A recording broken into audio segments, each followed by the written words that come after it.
Defence day کے نام سے یہ منایا جاتا ہے۔ آج سے تقریباً 57 سال پہلے سن 1965 میں 6 ستمبر کی رات کو اسلام کا دشمن، مسلمان کا دشمن، اسلامی جمہوریہ پاکستان کا دشمن اپنے ناپاک عزم کو لے کر، اپنے ناپاک ارادوں کے ساتھ وطن عزیز پاکستان کی سرحدوں کو پار کر کے اس غرض سے آیا کہ لاہور میں بیٹھ کر ہم صبح کا ناشتہ کریں۔ تو اس وقت کے بہادر مجاہدوں نے اور اس وقت کے نوجوانوں نے اور وطن کے سپاہیوں نے ان کو دھول چٹانے پر مجبور کیا، جس میں میجر عزیز بھٹی کا نام، راشد منہاس کا نام اور میجر طفیل رحمۃ اللہ علیہ ان کا نام سر فہرست ہے، اور دیگر نوجوانوں نے اتنی بہادری سے مقابلہ کیا کہ جو آئے تو لاہور میں ناشتہ کرنے کے لیے تھے، لیکن ان بہادروں نے انہیں دھول چٹائی اور شہادت کے نذرانہ، شہادت کا جام پی کر ساری دنیا کے باطل کو، ساری دنیا کے کفر کو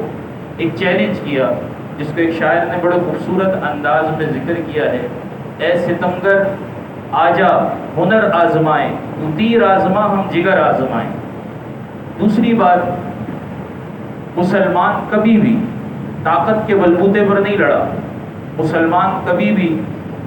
اسلحے اور جدید مشینری کی بنیاد پر نہیں لڑا۔ ہمارے اسلاف کی تاریخ گواہ ہے، صحابہ سے لے کر اب تک مسلمان جو لڑتا ہے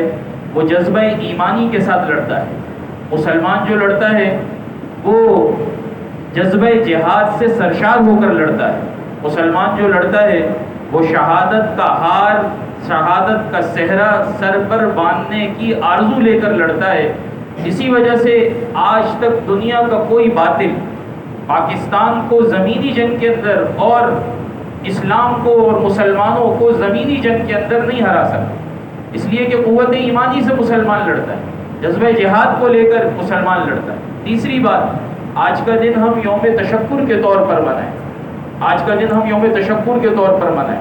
عبادت کر کے منائیں، اللہ کی عبادت کر کے اور دعائیں مانگ کر ہم اس دن کو منائیں، اس لیے کہ قرآن کریم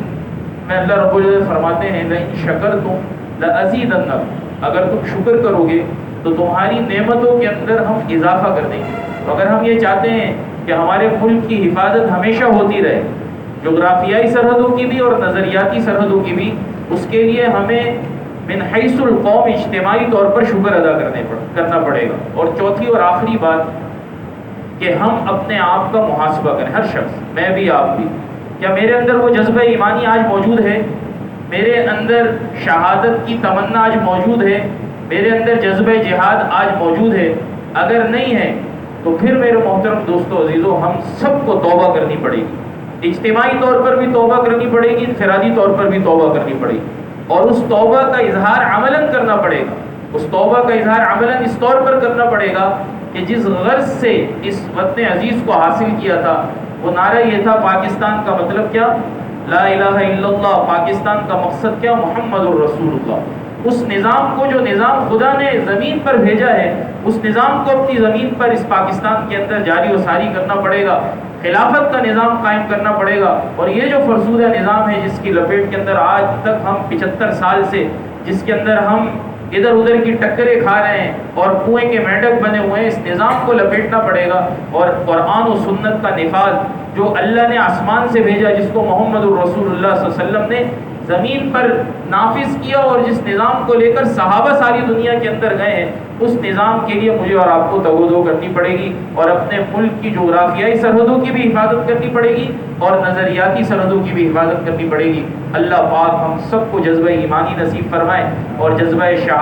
شہادت بھی نصیب فرمائے، اور جذبہ جہاد بھی ہمیں نصیب فرمائے۔